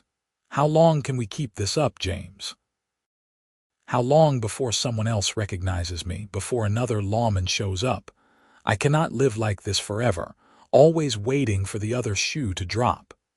"Then what do you want to do?" James asked. "Do you want to leave, start over somewhere else?" Clara thought about it, about packing up their lives and running again. But she realized she did not want that. She had built a home here, had found a family and a place where she belonged. She did not want to give that up, even if it meant living with the fear of discovery. "No," she said finally. "I want to stay. This is our home, James. This is where our son was born, where we have built our life together. I do not want to run anymore. If the law comes for me again, we will deal with it then. But until that happens, I am going to live my life and be grateful for every day I have with you and Thomas." James kissed her gently. "Then that is what we will do. We will live our lives, love each other, and raise our son. And I will do everything in my power to keep you safe." And he did. Over the months and years that followed, James became Clara's protector in every sense of the word. He kept watch for strangers passing through the area, made friends with the local lawmen to stay informed about wanted fugitives being sought in the territory, and destroyed every wanted poster for Clara Winters that he came across. He taught Clara how to shoot, so she could defend herself if necessary, and made plans for where she should go and who she should contact if he was ever not there to protect her. But as time passed, the threat seemed to diminish. The wanted posters became less common, and eventually, James stopped seeing them at all. It seemed that redemption had moved on, that Vincent Carver's friends had either given up on finding justice or had themselves moved on to other concerns. The law's interest in Clara Winters faded, and Sarah McCall was able to live her life in peace. Clara and James had more children, expanding their family with joy and gratitude. Their second child, a daughter they named Mary after Clara's mother, was born in 1882. She had James's dark hair and Clara's brown eyes, and she was a sweet, gentle child who loved animals and spent hours following her father around the ranch. 2 years later, they welcomed another son, whom they named Daniel. He was a mischievous, energetic boy who kept Clara constantly on her toes. The cabin that had seemed so spacious when Clara first arrived became cramped with 3 growing children, and James and Robert worked together to build a larger house on a piece of land that Robert sold to James at a fair price. The new house had 3 bedrooms, a proper kitchen, and a large front porch where the family could sit together in the evenings. Clara planted flowers around the house and a vegetable garden out back, and she took pride in making it a warm, welcoming home for her family. As the children grew, Clara threw herself into motherhood with the same dedication she had brought to everything else in her life. She taught them to read and write, using the few books the family owned and whatever newspapers James could bring back from town. She told them stories, both ones she remembered from her own childhood and new ones she made up. She taught Mary to sew and cook, and she taught the boys to be respectful and kind. Most importantly, she taught all of them that people were more than their pasts, that everyone deserved a second chance, and that love and family were the most important things in the world. James was an active, involved father who adored his children. He taught Thomas and Daniel to ride and rope, to care for animals, and to do an honest day's work. He played with Mary, letting her braid his hair and listening solemnly as she told him about her day. He made sure all three children knew they were loved and valued, and he modeled for them what a good marriage looked like through his constant love and respect for Clara. Robert and Martha Rowlands remained close friends and surrogate parents to Clara and James. As they grew older, and the work of running the ranch became too much for them, they sold portions of the land to James and other trusted hands, keeping only the main house and enough land for a small herd. Martha taught Clara everything she knew about ranching, cooking, and surviving in the harsh Arizona landscape, and Robert taught James about business and land management. When Martha died peacefully in her sleep in 1888, Clara grieved as though she had lost her own mother. Robert followed his beloved wife 2 years later, leaving the main house and remaining land to James in his will, acknowledging the son-like relationship they had shared. By 1890, James and Clara had been married for 11 years, and their children were growing into fine young people. Thomas was 10 years old, tall for his age and already showing signs of becoming as capable a cattleman as his father. Mary was 8, sweet and loving with a talent for drawing that Clara encouraged. Daniel was 6, full of energy and mischief, but with a good heart underneath. Life was not always easy. There were droughts that killed cattle and threatened the ranch's survival. There were harsh winters when the family huddled together for warmth and prayed they would make it through until spring. There were illnesses and injuries, moments of fear and sorrow. But through it all, Clara and James's love remained strong, a foundation upon which everything else was built. Clara's fear of discovery never fully left her, but it became less consuming as the years passed. She realized that she had successfully created a new identity, that Sarah McCall was not a mask she wore but the person she had truly become. Clara Winters, the frightened saloon girl who had killed a man in self-defense, was part of her past, but Sarah McCall, wife, mother, and rancher, was her present and future. But the past always has a way of coming back, even when you think you have left it behind forever. It returned for Clara on a warm spring day in 1891, 12 years after she had fled redemption, when a man rode onto the ranch looking for work. Clara was in the garden, harvesting the early vegetables, when she heard the horse approaching. She looked up to see a man in his 40s, weathered and trail-worn, dismounting near the barn where James was working. Something about the man's face was familiar, and Clara felt a chill run down her spine. She knew him from somewhere, but she could not place where. She watched as James spoke with the man, their conversation too far away for her to hear. Then James turned and pointed toward the house, and the man began walking in her direction. Clara's heart pounded as the man drew closer, and then, with a sickening lurch, she remembered where she had seen him before. He had been one of Vincent Carver's friends, one of the men who had been in the Silver Bell saloon the day everything happened. The man stopped a few feet away from Clara, his eyes studying her face. She saw the moment recognition dawned, saw his eyes widen with surprise. "Well, I'll be damned," the man said slowly. "Clara Winters, I never thought I would see you again." Clara straightened, her hand instinctively moving to the knife she kept at her belt for gardening. "I do not know what you are talking about. My name is Sarah McCall." The man laughed, but there was no humor in it. "You can call yourself whatever you want, but I know who you are. I was there that day at the Silver Bell, remember? I saw what you did to Vincent. James had noticed the confrontation and was striding toward them, his face dark with concern. "Is there a problem here?" The man looked at James, then back at Clara.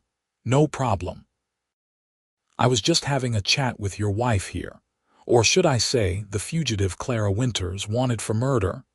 James stepped between the man and Clara, his body tense and ready for a fight. "I do not know what you are talking about. This is my wife, Sarah. You have got her confused with someone else." "No confusion," the man said. "I know what I saw. Clara Winters killed my friend Vincent Carver 12 years ago and ran off before she could face justice. And now here she is, living the good life under a new name. What do you want?" James asked bluntly. The man smiled, and it was not a pleasant expression. "Well now, that is a good question. I could ride into town right now and tell the marshal who your wife really is. There might still be a reward out for her. Or—" he paused dramatically. "You could make it worth my while to keep quiet. Say $500. "That is blackmail," James said, his voice hard. "Call it whatever you like," the man said. "But that is my price for staying quiet. You have got 1 week to get me the money. If I do not have it by then, I am going to the law." He turned and walked back to his horse, leaving James and Clara standing in shocked silence. They watched him ride away, and then Clara's legs gave out. James caught her and helped her to sit on the ground. "He knows," Clara said, her voice hollow. "After all these years, someone knows." "It is going to be all right," James said, though his voice lacked conviction. "We will figure something out." "How?" Clara asked. "We do not have $500. And even if we did, what is to stop him from coming back for more? We would be paying him for the rest of our lives." James was silent, knowing she was right. They had saved some money over the years, but not anywhere close to $500. And even if they could scrape it together, blackmail never ended. The man would keep demanding more, knowing they had no choice but to pay. "What if we ran?" Clara suggested. "We could take the children and leave, start over somewhere far from here." "And go where?" James asked. "Clara, we have built a life here. We have land, a home, friends. Thomas is old enough to start helping with the ranch work. Mary and Daniel are settled and happy. Can we really ask them to give all that up?" Clara knew he was right, but she could not see another option. "Then what do we do?" "We cannot pay him and we cannot run. That only leaves turning me in." "No," James said fiercely. "I am not going to let that happen. We will find another way." That night, after the children were in bed, James and Clara sat up late discussing their options. Every solution they came up with had problems. They could try to raise the money, but it would mean selling land or cattle, and even then, they would still be at the blackmailer's mercy. They could ignore the threat and hope he was bluffing, but that was too risky. They could go to the law themselves and hope for mercy, but given Clara's fugitive status, that seemed unlikely to end well. "There is one option we have not talked about," James said finally. "We could deal with the threat ourselves." Clara looked at him sharply. "What do you mean?" "I mean we could make sure he is not able to talk to anyone," James said carefully. Clara felt sick. "James, no. I will not have you become a murderer because of me. That would make us no better than the people who want to see me hang." "Then what?" James asked, his voice rising in frustration. "I am out of ideas, Clara. I do not know how to protect you from this." They sat in silence for a long moment, and then Clara said quietly, "Maybe it is time to stop running. Maybe it is time to face what I did and accept the consequences." "No," James said again. "I will not lose you. Our children will not lose their mother." "They would lose me anyway if you killed that man," Clara pointed out. "You would hang for murder, and I would be left alone with 3 children to raise. At least if I turn myself in, you and the children will be together." "I cannot accept that," James said. "There has to be another way." The answer came from an unexpected source. The next day, James rode into Copper Ridge to talk to the marshal, a man named Jack Thornton who had become a friend over the years. Thornton was a fair man, honest, and dedicated to justice, rather than just enforcing the letter of the law. James found him in his office and explained the situation, changing names and details to protect Clara, but describing the basic problem. A woman who had defended herself from an attack had been forced to flee, and now someone was blackmailing her husband to keep quiet about her identity. Thornton listened carefully, then leaned back in his chair and said, "Sounds like your friend has been living under the shadow of a crime she did not really commit. Self-defense is not murder, not in the eyes of the law. If she could prove what really happened, she might be able to get the charges dismissed." "How?" James asked. "It happened 12 years ago, and all the witnesses either are dead or too scared to testify." "Then maybe she needs a better lawyer," Thornton said. "There is a man in Tucson, name of Jacob Morrison. He specializes in taking on cases where the law has not been fairly applied. He has won some impressive victories, getting charges dismissed or overturned. Your friend might want to talk to him." James felt hope stir in his chest for the first time since the blackmailer had shown up. Would he take a case like this? And how much would it cost? "I do not know about the cost, but Morrison is known for taking cases he believes in, even when there is not much money in it. He cares about justice more than profit. As for whether he would take this case, that would be up to him, but it could not hurt to ask." James thanked Thornton and rode back to the ranch, his mind working furiously.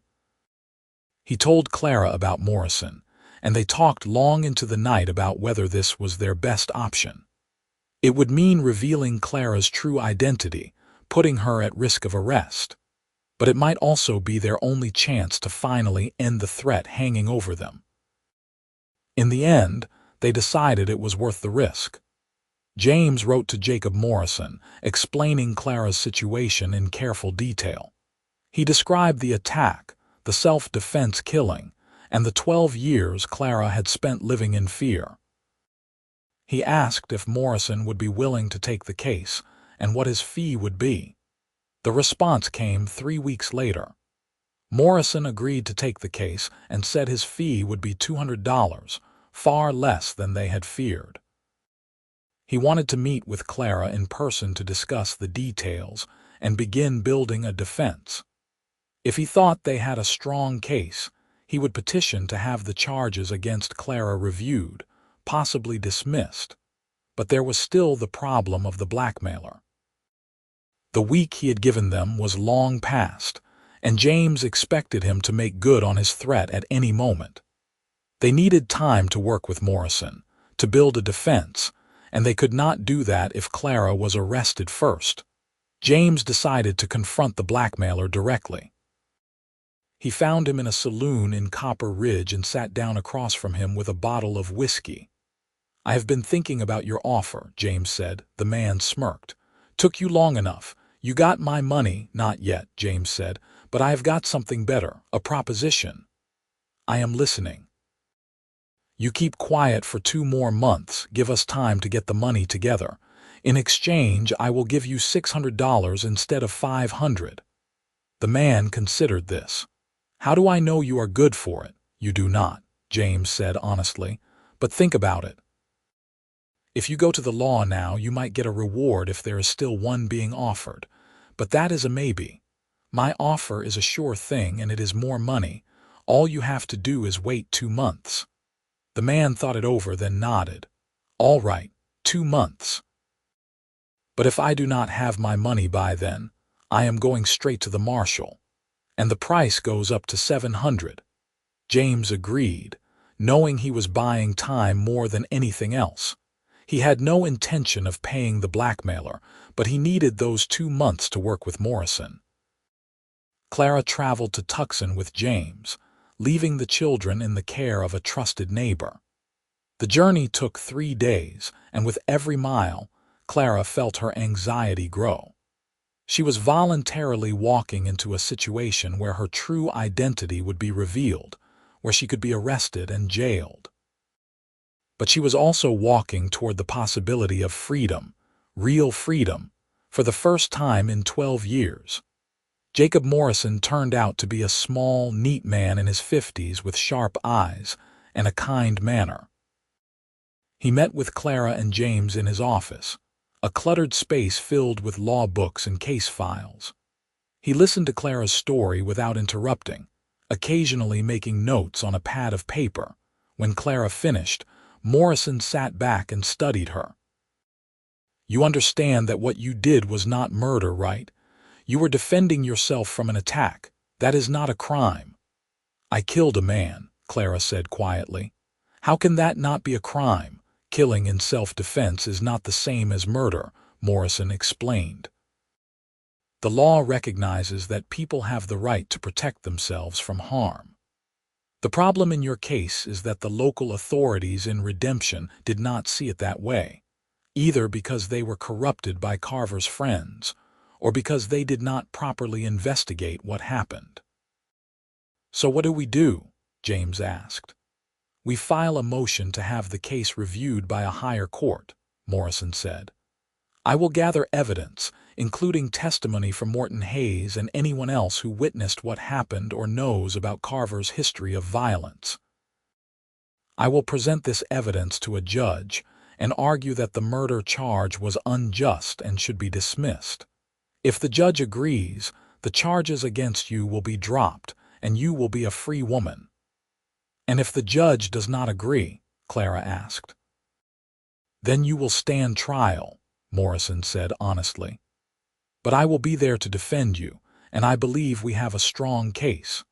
The fact that you were defending yourself, that Carver had a history of violence, and that you have lived an upstanding life for the past 12 years all work in your favor." "How long will this take?" James asked. "At least a few months, possibly longer," Morrison said. "These things move slowly through the court system. In the meantime, I would advise Clara to turn herself in voluntarily.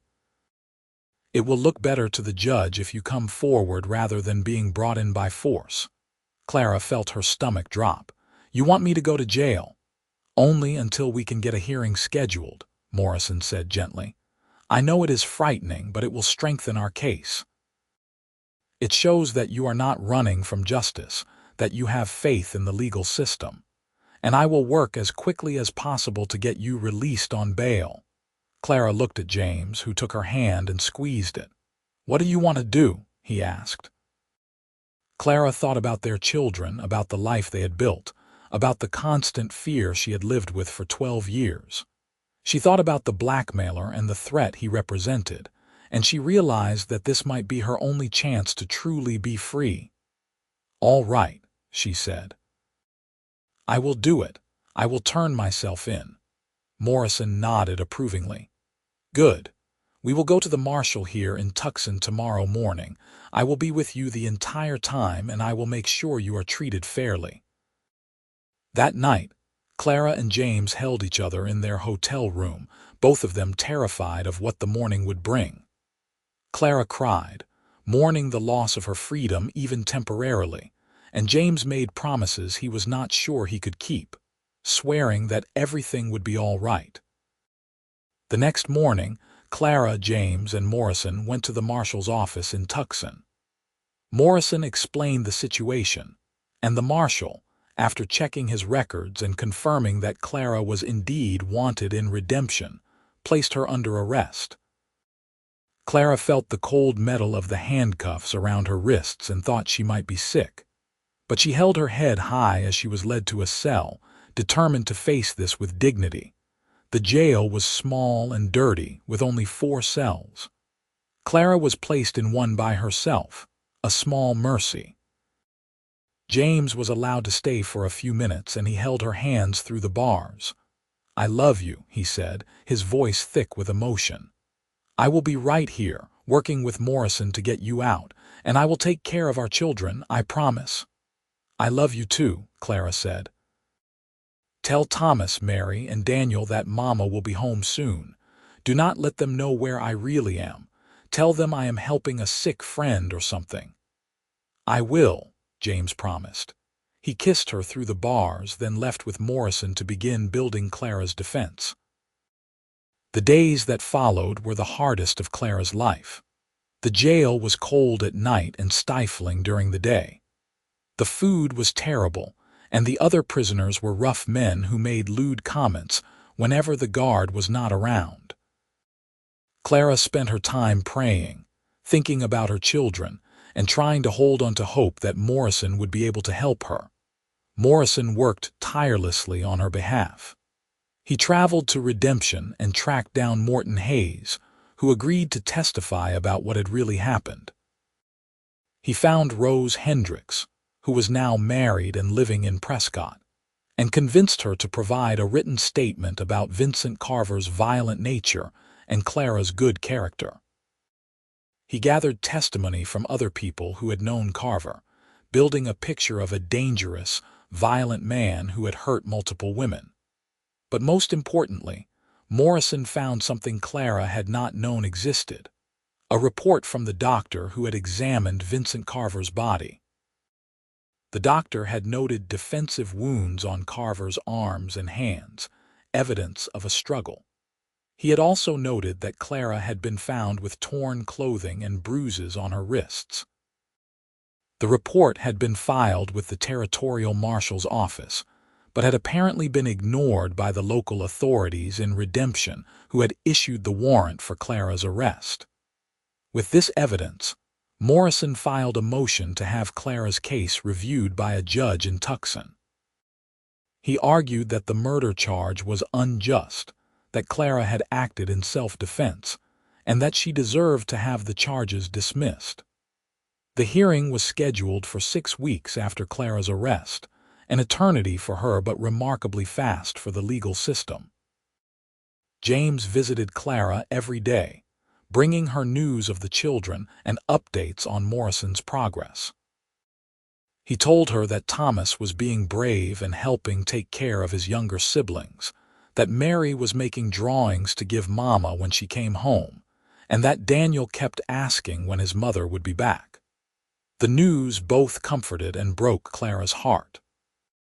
She missed her children desperately and longed to hold them in her arms. During one visit, James told Clara that the blackmailer had shown up at the ranch again, demanding to know where Clara was. James had told him the truth, that Clara had turned herself in and was working with a lawyer to clear her name. The blackmailer had been furious, realizing his leverage was gone. He had threatened James, but James had stood his ground and eventually the man had ridden off. James had not seen him since. Finally, the day of the hearing arrived. Clara was brought to the courtroom in handcuffs, her hair tied back and wearing the simple dress James had brought for her. The courtroom was small, with wooden benches and a raised platform where the judge sat. Morrison was there, looking confident, and James sat in the front row, giving Clara an encouraging smile. The judge, a stern-looking man in his 60s named Judge Samuel Hartford, called the hearing to order. Morrison presented his case, methodically laying out the evidence. He called Morton Hayes as a witness, and the saloon owner testified about what he had seen the day of the shooting. Clara's torn dress, the bruises on her wrists, the terror in her eyes. He testified about Vincent Carver's reputation as a violent, dangerous man who had hurt other women. Morrison then presented the doctor's report, highlighting the defensive wounds on Carver's body and the evidence of Clara's injuries. He argued that this was clear proof that Clara had been defending herself, not committing murder. The prosecutor, a young man who seemed overwhelmed by Morrison's experience and evidence, argued that Clara had still killed a man and had fled rather than face justice. But his arguments seemed weak in the face of Morrison's evidence. Finally, Judge Hartford called Clara to the stand. Morrison had prepared her for this, had told her to be honest and speak from the heart. Clara took the stand, her hands shaking, and swore to tell the truth. "Mrs. McCall," Morrison said gently, "or should I say Miss Winters, please tell the court what happened on the day in question." Clara took a deep breath and began to speak. She told them about working at the Silver Bell Saloon, about Vincent Carver cornering her in the back room, about his hands on her, and the terror she had felt. She described the struggle, the gun going off, and the horrible moment when she realized Carver was dead. "Did you mean to kill him?" Morrison asked. "No," Clara said firmly. "I only wanted him to stop hurting me. I was so scared, I just wanted to get away." "Why did you run rather than stay and explain what happened?" "Because Morton Hayes told me to," Clara said. "He saw what had happened, saw my torn dress and the marks on my wrists. He told me that Carver's friends would never let me get a fair hearing, that I would hang no matter what the truth was. So I ran. I spent over a year running and hiding before I found a place where I felt safe enough to stop." "And in the 12 years since this incident, have you committed any other crimes?" "No, sir. I have lived an honest life. I got married, had children, worked hard to build a good life. I have tried to be a good person to make up for taking a life, even though it was not intentional." Morrison turned to the judge. "Your Honor, Clara Winters acted in self-defense against a violent attack. The evidence clearly shows this. She has lived an exemplary life since that terrible day, and she has suffered enough for a crime she did not commit. I ask that you dismiss the murder charge and allow this woman to return to her family." Judge Hartford was silent for a long moment, studying the evidence before him. Finally, he spoke. "Mrs. McCall, what happened to you was a terrible injustice. You were attacked, you defended yourself, and then you were forced to flee for your life rather than receive the protection of the law. This court finds that there is insufficient evidence to support a murder charge. The evidence clearly indicates that you acted in self-defense, which is not a crime. I am therefore dismissing all charges against you. You are free to go." Clara felt her knees go weak with relief. James let out a whoop of joy and rushed forward to embrace her. Morrison smiled, satisfaction written all over his face. Clara was free. After 12 years of living in fear, of running and hiding and constantly looking over her shoulder, she was finally, truly free. The marshal removed Clara's handcuffs, and she rubbed her wrists, barely able to believe it was real. James held her close, and Clara cried tears of joy and relief. It was over. The nightmare that had begun that terrible day in redemption was finally over. They left the courtroom and stepped out into the bright Arizona sunshine. Clara tilted her face up to the sky and breathed deeply, savoring her freedom. James held her hand and Morrison shook both their hands, congratulating them. "Thank you," Clara said to Morrison, her voice choked with emotion. "Thank you for believing in me, for fighting for me. I do not know how I can ever repay you." "Live your life," Morrison said simply. "Be happy with your family. That is all the payment I need." Clara and James paid Morrison his fee and began the journey back home. They stopped at the hotel to collect their things, and Clara changed out of her court dress into her regular clothes. For the first time in 12 years, she was not Sarah Collins pretending to be someone else. She was Clara McCall, a woman with nothing to hide and nothing to fear. The ride back to the ranch took 3 days, and every mile brought Clara closer to her children. When they finally arrived home, Thomas, Mary, and Daniel came running out of the house, shouting with joy. Clara dismounted and knelt down, gathering all 3 children into her arms and holding them tight. "I missed you so much," she said, kissing each of their faces. "I am so sorry I was gone." "We missed you too, Mama," Mary said, burying her face in Clara's neck. "Are you home to stay now?" Daniel asked. "Yes, sweetheart," Clara said. "I am home to stay. I am never leaving again." That night, After the children were in bed, Clara and James sat on the porch of their house, holding hands and watching the stars. Clara felt a peace settle over her that she had never experienced before. For the first time in over a decade, she was truly free. She did not have to hide or pretend.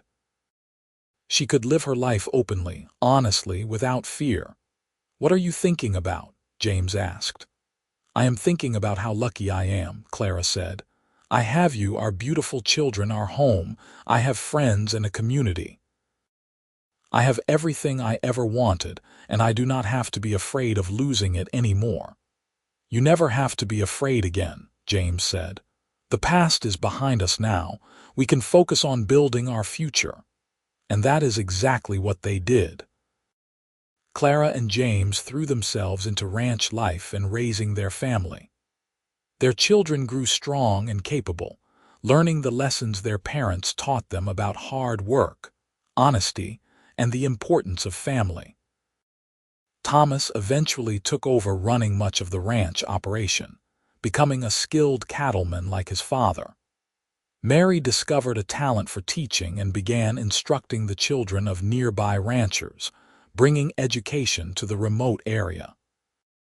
Daniel, the adventurous one, explored the territory and eventually became a scout, using his knowledge of the land to help settlers find good places to homestead.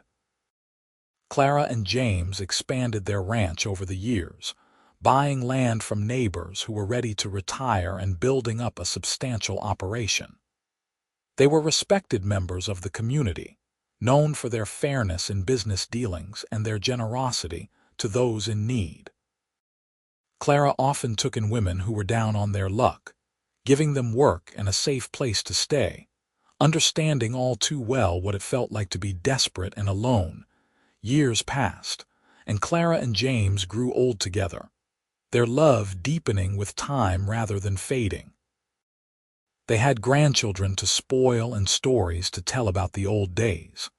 Clara never forgot the terror of those years when she had been a fugitive, but she no longer let that fear define her. Instead, she used her experience to help others, to be a voice for justice, and to never take her freedom for granted. On their 25th wedding anniversary, James surprised Clara with a small ceremony, just the two of them and a preacher, where they renewed their vows. This time, Clara spoke her vows using her real name. "I, Clara Winters McCall, take you, James McCall, to be my husband," she said, her voice strong and clear. "I promise to love you, honor you, and stand by your side through whatever life brings us. You saved me, James. You gave me a home when I had nowhere to go.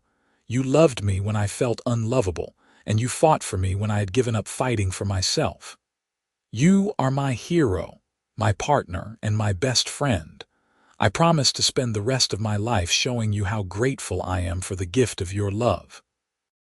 James's vows were equally heartfelt.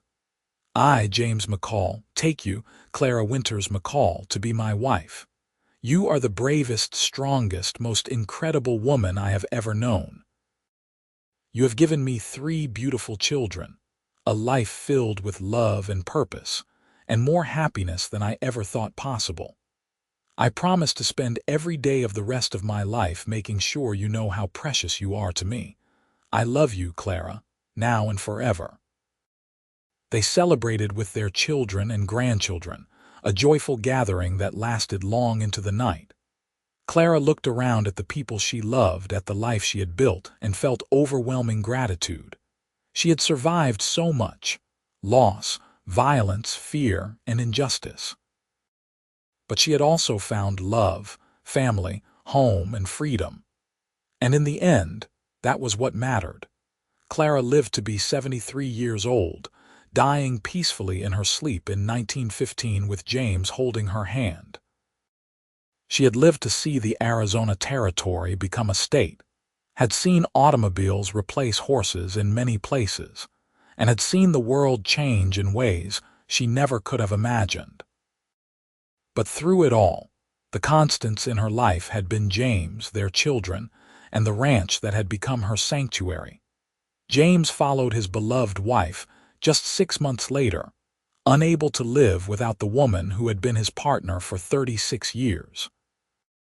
They were buried side by side on a hill overlooking the ranch, under a shared headstone that read, James and Clara McCall, beloved parents and grandparents, together in life and in death. Thomas, Mary, and Daniel continued their parents' legacy, running the ranch and staying close as a family. They told their own children stories about their remarkable parents, about the love that had sustained them through hardship, about the courage it took to face the past and build a future. The McCall Ranch remained in the family for generations, a testament to what two people could build when they loved each other and refused to let fear rule their lives. And sometimes, on quiet evenings when the sun was setting over the Arizona hills, the descendants of James and Clara McCall would sit on the porch of the old house and talk about the cowboy who had found a fugitive by a creek and had given her not just safety, but a home. They would talk about the wanted poster he had burned after their wedding, about the simple words he had spoken that had changed everything. You are safe now. And they would remember that sometimes love was not just about romance or passion, but about standing by someone when the whole world seemed against them, about offering safety when there was nowhere else to turn, and about believing in second chances even when no one else did. That was the legacy James and Clara McCall left behind, and it lived on long after they were gone. A reminder that even in the harsh and unforgiving landscape of the Old West, love could conquer all, and every person deserved a chance at happiness, no matter what their past held.